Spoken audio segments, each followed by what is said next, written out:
Greetings, ladies and gentlemen.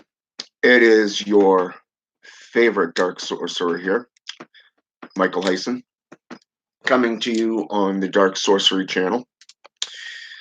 Today, I'd like to discuss a little bit about vampirism because I've noticed on social media there is an uprising in individuals who are undertaking this root working, this path working, and most importantly, this philosophical perspective of a lifestyle. Hey, what's going on? So I thought I'd take a moment and kind of just point out a few perspectives on vampirism in general. There's a lot of works out there that talk about vampirism and vampires in general, from energy raising to the psychic vampirism, okay, to actual lifestyles such as role playing and almost like D&D type stuff, but more of an actual religious cult following. Okay. Now, you notice I use the term cult because unlike the occult, this is more of a lifestyle of a select few within a coven based. So it's similar to a path working of cult members. Now, these people that play these, that want to live their lives as a vampire, this is not a cult per se. It's more of a classification that will allow people to understand the coven-based setting of what a vampire tradition is. Okay. Now, to start off, the most earliest mention in books came from Anton Szandor LaVey's Satanic Bible, where in the 9 satanic statements, he states, Satan represents responsibility to the responsible instead of concern for psychic vampires. Now, later in the book, he goes into an actual definition of what his terminology of psychic vampirism really is. It's about those who waste your time, those who are only there as a distraction, okay? Things that will suck the life out of you, the practitioner. This is his definition of psychic vampirism. However, he does give hint within some of his essays from like the Devil's Notebook or Satan Speaks, not just in that one little chapter in the Satanic Bible on psychic vampirism, but that it's a way of draining your energy through black magic workings. Now, there is a few main organizations out there that are based off vampirism. Okay. The Vampire Temple, for an example. From what I understand, they recently put out, within the last few years or so, they recently put out their Bible. Okay. It's called the Vampire Bible. Okay. The Sanguine. And what's interesting to note about this is that it is one of the best Bibles I've ever seen on vampirism. Now, don't get me wrong. I mean, there's several of them out there that are pretty good, but in this case, this Bible was really thought out. It was really dedicated to the Gothic life role playing of the vampire. Okay.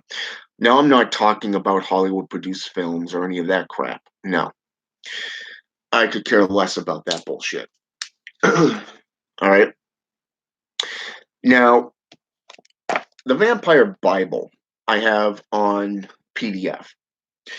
Now, when I went out looking for this particular Bible, I haven't quite found it on.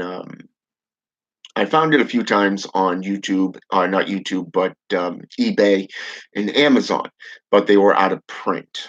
So it kind of sucks. So I had to settle for the PDF variation of it. And it, like I said, it was very, very good. But I did find another one called the Vampire Bible as well. So I ended up buying it. And I've read this a couple of times just to get the full definition of what is in here. And this Bible here, okay, the Vampire Bible. And this is put out by Joshua Free. Okay. It talks a lot about blood sorcery, the powers in the blood, glamour magic, vampire magic, energy, sensitivity, goth vamps of the past, the arrival of the bats, and a whole bunch of other stuff, including Astir and Astra, the starlight, star centers, PSI, vampirism, feeding basics, death and immortality to the star dragons, stuff like that, you know.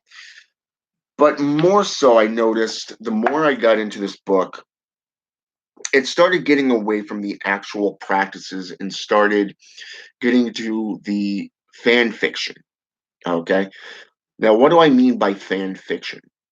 I'm talking about Hollywood produced films like Interview with a Vampire, put out by Anne Rice, to which Tom Cruise and Brad Pitt starred in, to that of the more modern day vampire sagas, the Vampire Diaries, starring, well, nobody really important, but even though I did like that series. But to the,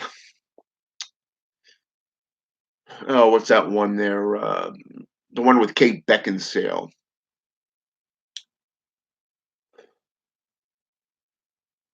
Moon, you got Moon, what is that? Twilight series and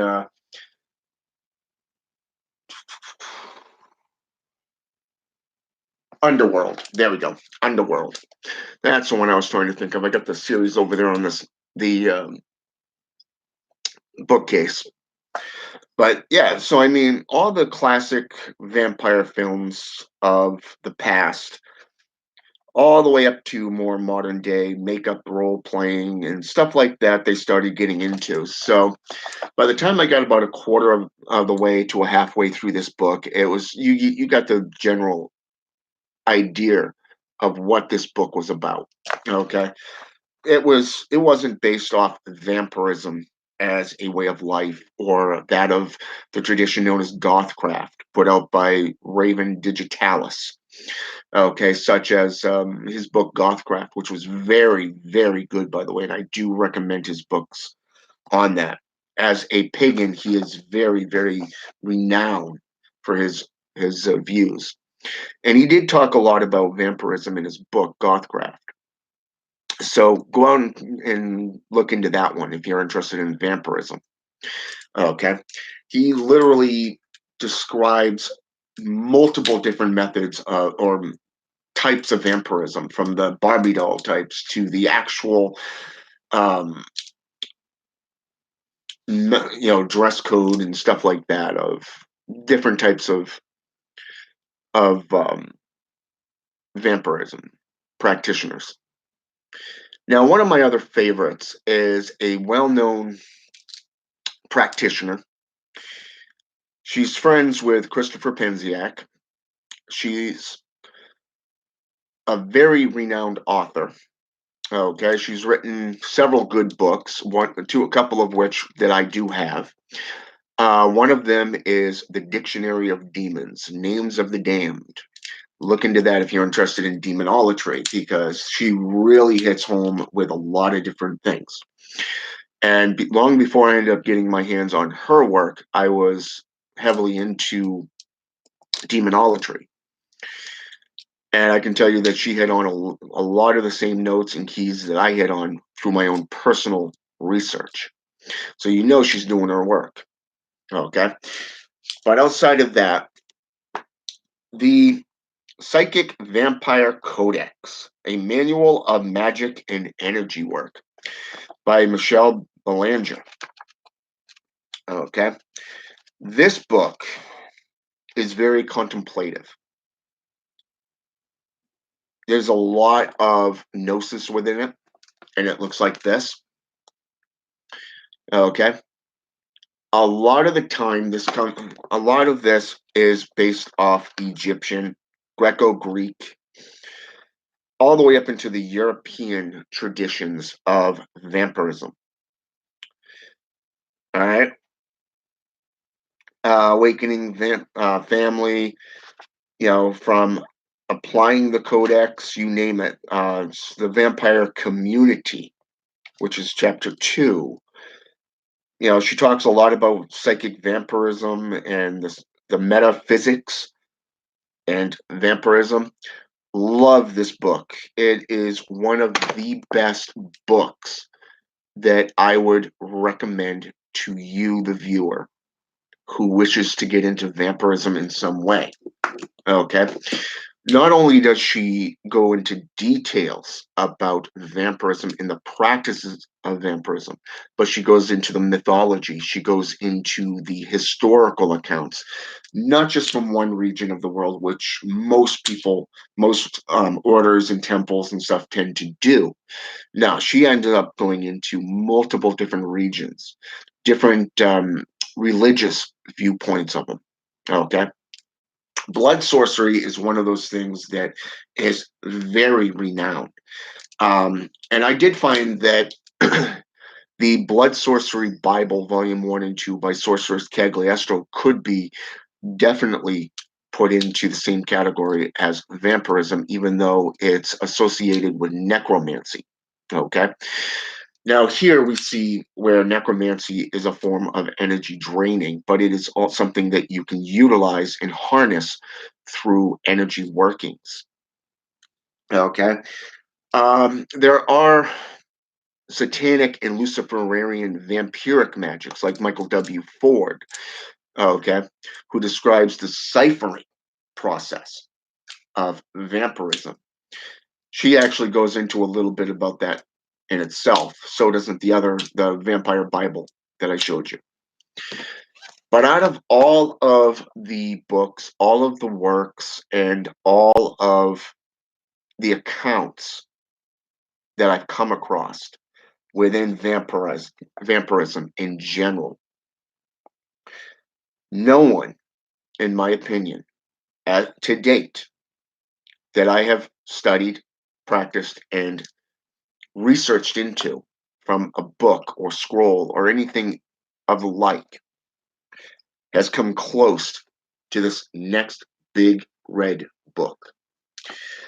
The Godfather himself, Father Sebastian. He is the founder of several covens throughout the United States, and from what I gather, also some from other countries as well. He has written the Vampire Sanguines. I can't even pronounce this word. It's one of those old-fashioned words, and it's spelled Sanguinomicon, and it is the lexicon of the living vampire, forwarded by Constantinos. Okay.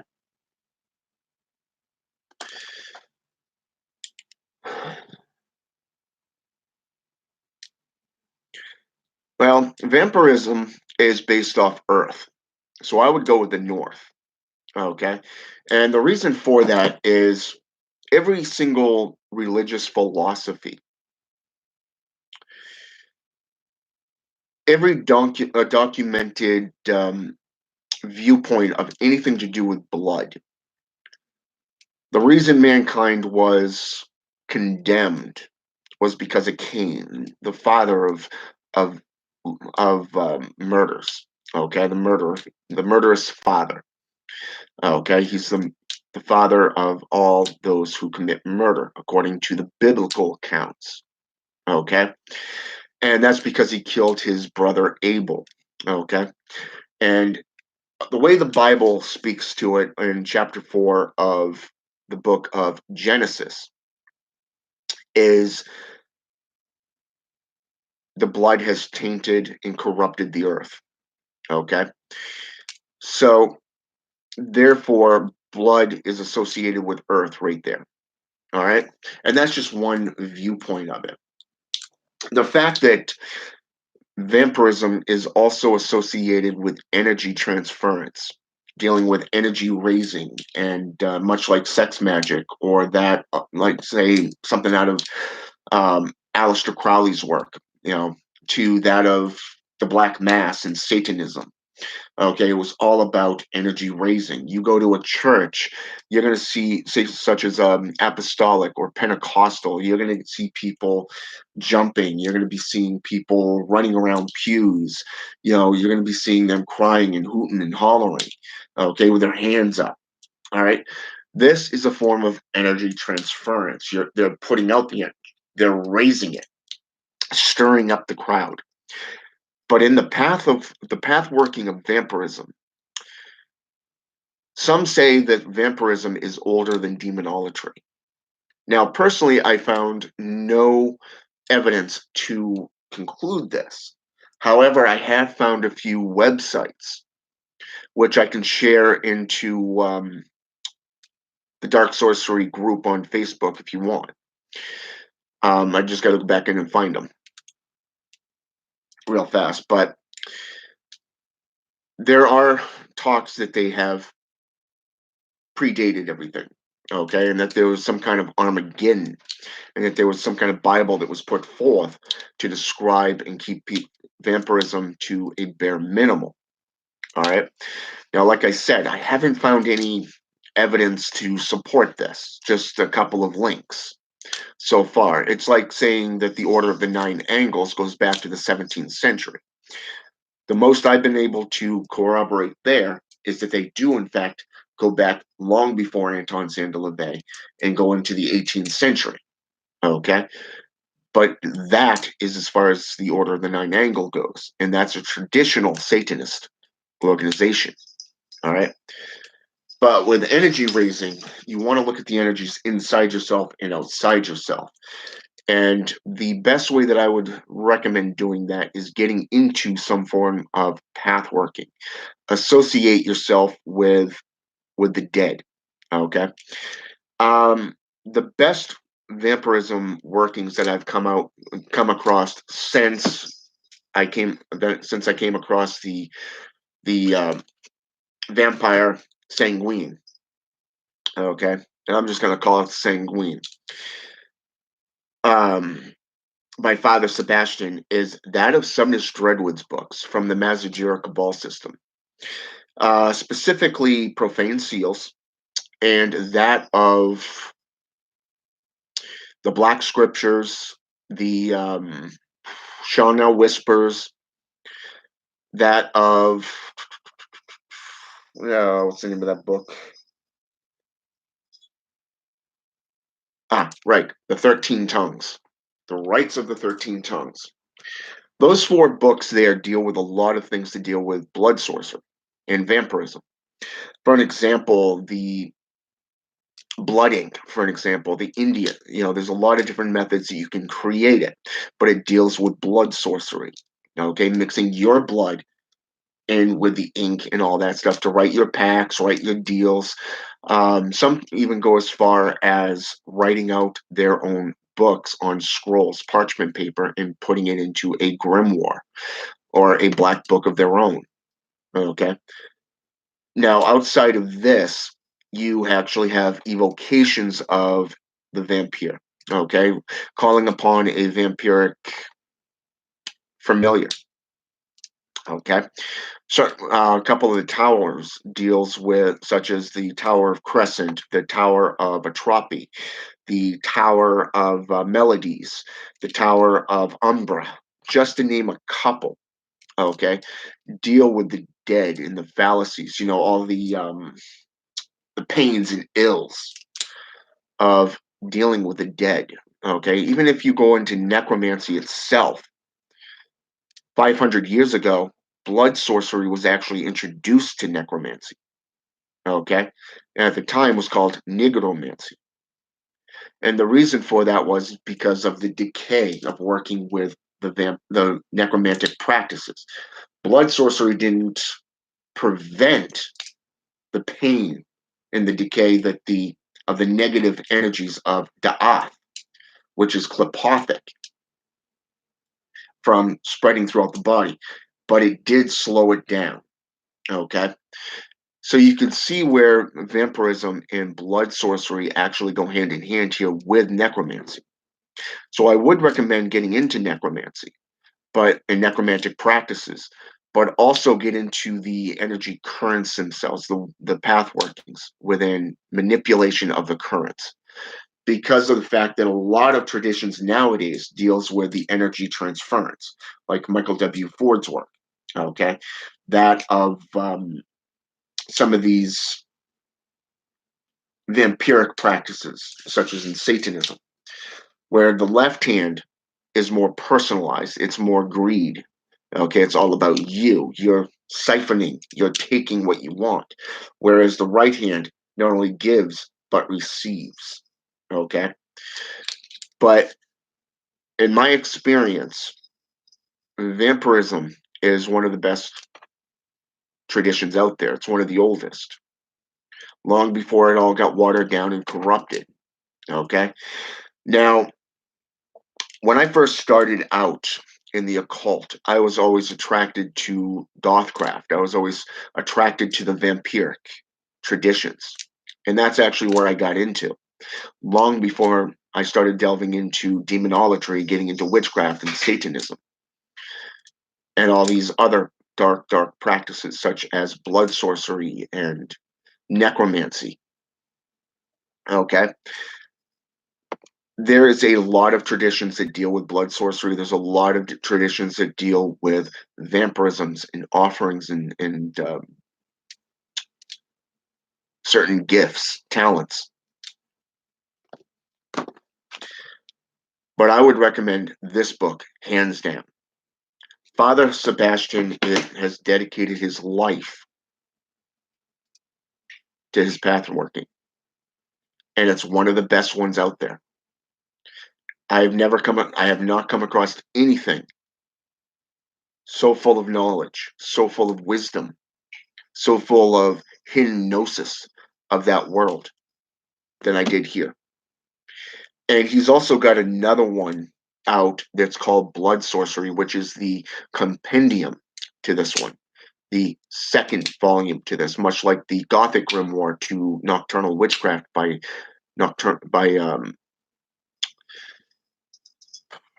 Constantinos. So really get into those, okay? And just to give you that little perspective of what I'm talking about, I'm going to go to chapter 7, and I want to read just a paragraph so you can get the full in depth, okay? Festivals are the annual sacred holidays of the Strigoi, V2, okay? The calendar of a family is officially endorsed by the synod and is used to mark the founding of the Sanguine. Okay. Traditionally, this calendar is lunar, sundown to sundown. Beginning with the Strigoi, V2, New Year's Eve, the Twilight Festival, or M. Zephyr, Halloween. Thus, the Strigoi year starts on November 1st and ends on October 31st. Okay. And it goes down even further into the next paragraph, which I'll get into as well here so you can actually see what I mean. The Strigoi calendar was formally adopted on the founding day of November 6th, 1992. Okay.